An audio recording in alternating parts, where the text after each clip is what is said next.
예, 박근혜 시계 찾았다. 제가 말씀을 드렸습니다만 박근혜 시계가 왜 이 시점에서 돌출이 됐는지 여러분들 아시죠? 예, 바로 지난주에 그 성상납을 했던 아이카스트라는 것은 IT 업계입니다. 예, 대전의 대덕단지에 있는 IT 업체인데 바로 그 박근혜 대통령을 그 자기 그 회사에 모시고 오면은 이른바 IT 업계의 아주 대표 업체가 되는 거 아니겠습니까? 야, 박근혜가, 이 박근혜 대통령이 방문했는 업체야라고 하면은 뭐 여러 가지가 좋죠. 세무적으로도 좋고 여러 가지로 홍보에도 그럴싸하고요. 바로 그 이준석이 박근혜 키즈라는 걸 알고 이준석을 저렇게, 대접을 한 것이죠. 이준석에 무려 20번 넘게 접대를 했다는 거 아닙니까? 그중에서 여러 차례가 바로 성상납이 이루어진 걸로 지금 경찰 조사 결과가 쭉 나오고 바로 내일 7월 7일 목요일 오후 7시에 그 징계가 열린다고 제가 누차 말씀드렸습니다. 네, 징계를 위한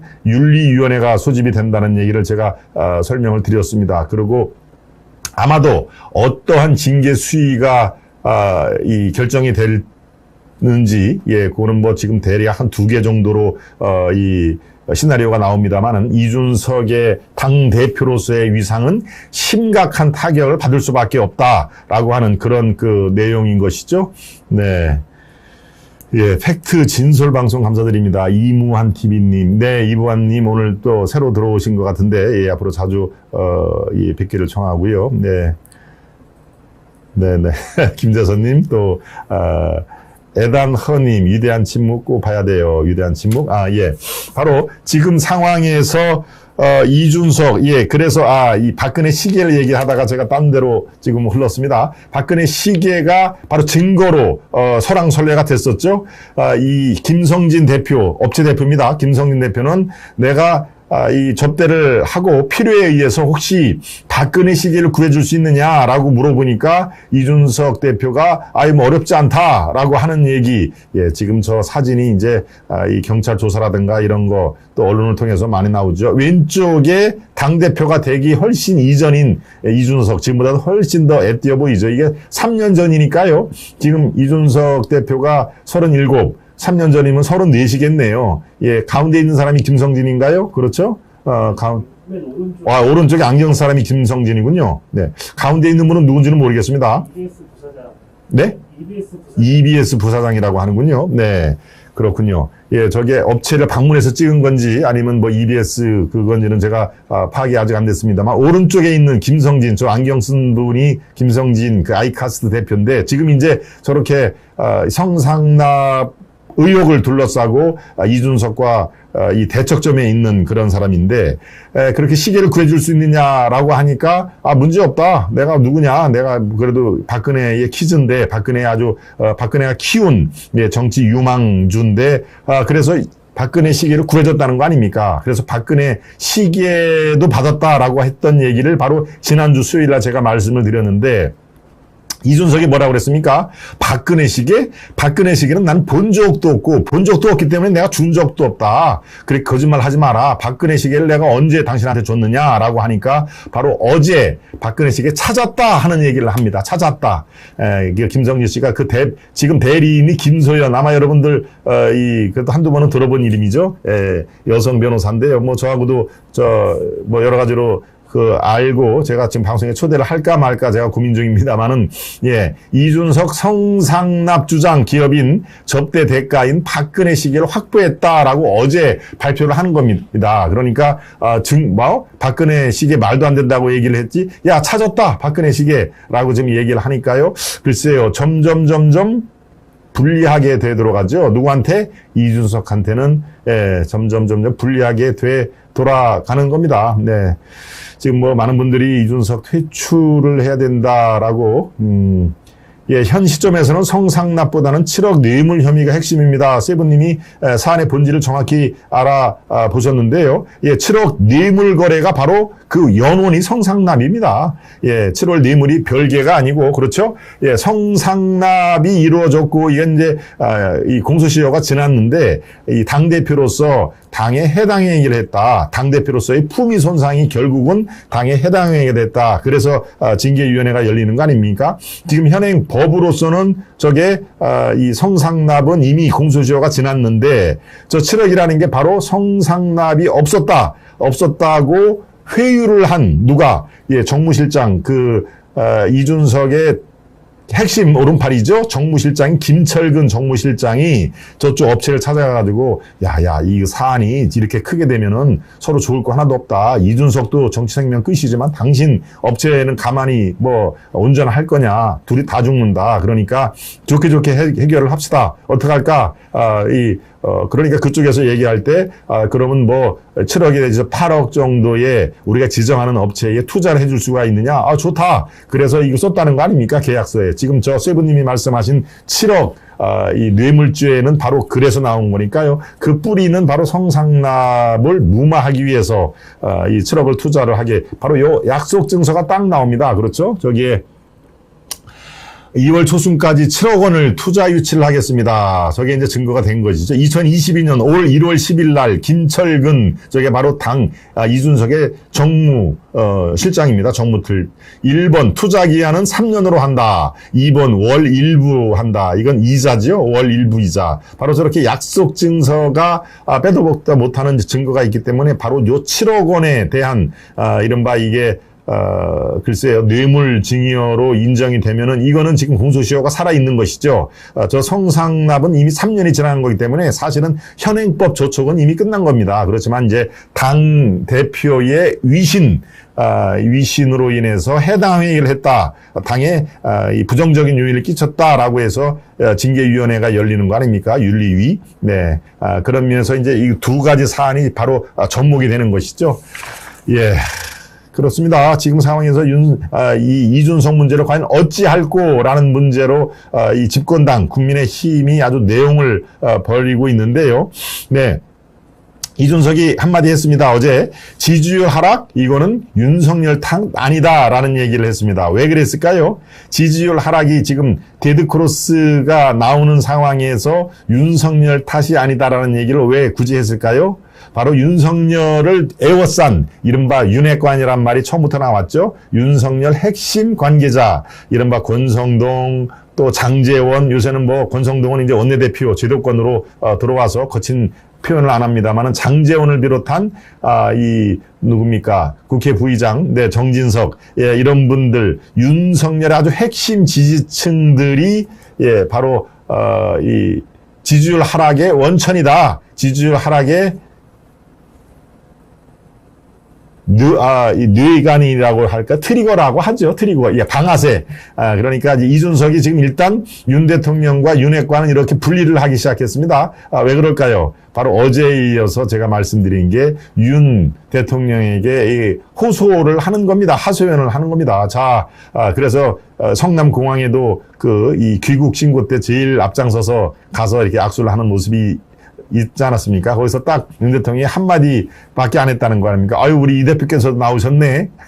예. 어제도 제가 장기에 말씀을 드렸습니다만, 그래서 윤석열과 핵심 세력들은 이미 지금 대표 체제를 바꿔야 될 상황인가라고 정리를 나름대로 했다는 것이죠. 물론 윤리위원회는 당과 또 대통령실하고는 별개로 독립적인 그런 기능을 수행하지만 글쎄요 대통령의 어떤 의중 이런 것들은 전달을 할 수밖에 없는 상황이 되지 않았겠습니까? 그러니까 지금 윤석열 입장에서 이준석을 어떻게 할까라고 하는 문제는 바로 이 상황에서 공천권이라든가 당대표의 위상 이런 것들을 할 때 이제 이준석의 역할은 사실상 다한 거 아닌가라고 하는 그런 상황으로 지금 점점 가고 있다.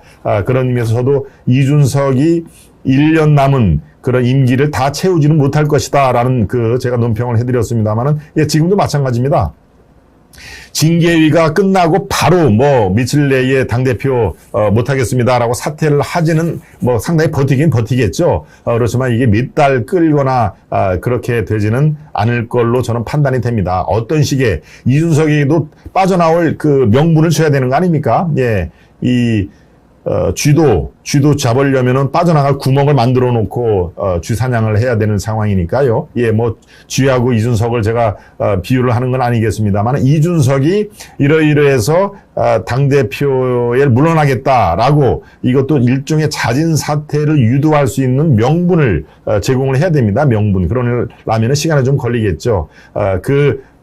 방아쇠 역할은 징계위원회, 윤리위원회가 방아쇠 역할을 할 것이고, 이제 그 명분을 만들어주는 것은 윤석열과 그 핵심 측근들이 이준석의 명예로운, 뭐 이미 불명예는 씌워져 있습니다만은 그래도 그나마 이 퇴로를 열어주는 걸로 그렇게 가닥을 잡을 가능성이 저는 매우 많다고 저는 보여줍니다. 네. 이 대목에서 이준석이 어제는 하루 종일 그저께는 하루 종일 침묵 모드로 돼 있는데 어제는 여기저기 나와서 또 얘기를 했습니다. 나를 공격하는 거는 윤석열 대통령이 아니다. 윤핵관이다. 이렇게 바로 지금 윤 대통령에게 나름대로 좀 나를 구해주시는 게 어떻습니까? 내가 앞으로 당신 지지율도 좀 높아지고 20일이면 해결된다는 얘기도 그래서 나온 거죠. 지지율이 지금 침체가 빠졌는데 저를 잘 활용하면은 지지율 그거 금방 올라갑니다. 라는 의미에서 윤석열에게 뭔가 좀 감정적으로 호소를 하는 것이죠. 예.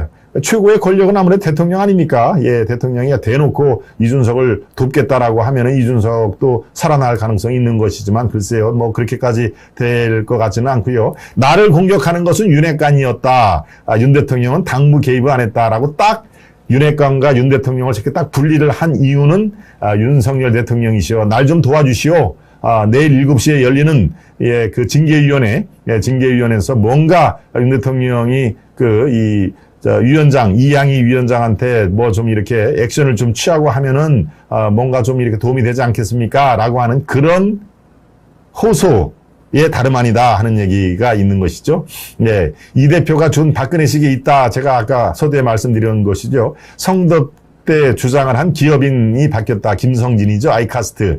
여기에 대해서 이준석은 내가 줬다는 시점 안 맞는다라고 이제 반박을 하는데요. 글쎄 내일 7시면 다 이게 판명이 됩니다. 다 소명을 이준석을 분명히 데려와서 소명을 한 다음에 징계위원회 결과를 발표한다고 그랬으니까요. 아마도 이준석이 내일 소명을 할 것이고 그리고 이미 그 징계위원회에서는 윤리위원회, 징계위원회나 마찬가지죠. 징계를 위한 윤리위원회니까요. 윤리위원회에서는 이미 아이카스트 김성진 대표에게 다 소명을 받은 상태니까 내일 7시 내일은 뭐 결론이 날 겁니다. 이미 한 차례 2주 동안은 시간을 더 미루어 놓은 거기 때문에 내일도 유야무야 된다. 그렇게 되면 더 당이 그야말로 내분 상태로 이루어질 가능성이 대단히 높다는 점. 예. 여기서 이준석이 또 한마디, 어제는 뭐 줄줄줄 또 얘기를 많이 했습니다. 손절이 웬만이냐, 익절이지 하는 얘기도 했는데요. 여러분, 손절, 익절, 어디서 나오는 얘기입니까? 예, 바로 주식 투자, 여러분들이 주식 투자 하시는 분들도 꽤 계시겠지만 주식 투자에서 손절, 익절이란 말이 나오죠. 손절은 손해보고 팔았다는 얘기입니다. 익절은 당연히 반대 말이니까 이익 보고 팔았다는 얘기죠. 주식을 팔아서 이익을 남기면 익절, 팔아서 손해가 났으면 손절이란데 바로 이제 이 윤석열 측에서 이준석을 손절을 하려고 한다라고 하는 그런 내용을 바로 이 공항에서 윤석열 대통령이 이준석을 보고 여러 덕담을 할 만도 한데 우리 이 대표도 오셨네라고 딱 한마디만 하고 바로 옆 사람한테 그렇게 눈길을 준 게 윤석열 측에서 이제 손절을 하려나 보다. 바로 그 대목을 갖고 이준석이 한마디 붙인 겁니다. 손절이 웬만이냐, 익절이지. 무슨 얘기냐, 내가 윤석열 당선할 때 2030을 얼마나 많이 표심을 끌어왔는데 당신들이 나를 버려도 손해가 아니라 이익이었다. 즉 대선에 당선을 다 시켜놓고 나를 버리는 것이다. 즉 토사구팽이란 얘기입니다. 내가 나를 당대표에서 쫓아난다 하더라도 당신들은 이익 본 거 아니냐. 왜?